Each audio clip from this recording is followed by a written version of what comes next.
ప్రజా సమస్యల పరిష్కార వేదిక ద్వారా స్వీకరించిన ఫిర్యాదులపై ప్రత్యేక దృష్టి సారించి పరిష్కరించాలని జిల్లా కలెక్టర్ జి రాజ్ కుమారి అధికారులను ఆదేశించారు. సోమవారం కలెక్టరేట్లోని పీజీఆర్ఎస్ హాలులో ప్రజా సమస్యల పరిష్కార వేదికలో జిల్లా నలుమూలల నుంచి వచ్చిన ప్రజల నుండి ఫిర్యాదులను స్వీకరించారు. జిల్లా కలెక్టర్ తో పాటు joint collector C Vishnucharan, DRO Ramu Nayak, special deputy కలెక్టర్లు, జిల్లా అధికారులు పాల్గొన్నారు. ఈ సందర్భంగా జిల్లా కలెక్టర్ జి రాజ్ కుమారి మాట్లాడుతూ ప్రభుత్వం అధిక ప్రాధాన్యతనిస్తున్న ప్రజా సమస్యలపై ప్రత్యేక దృష్టి సారించి నిర్ణీత కాల పరిమితిలోగా పరిష్కరించేందుకు చర్యలు తీసుకోవాలని అధికారులను ఆదేశించారు.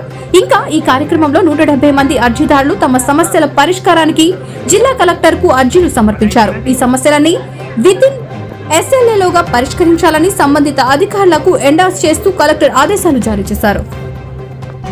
VVD న్యూస్ టీవీని తక్షణమే సబ్స్క్రైబ్ చేసుకోండి. నోటిఫికేషన్ కోసం బెల్ ఐకాన్ క్లిక్ చేయండి.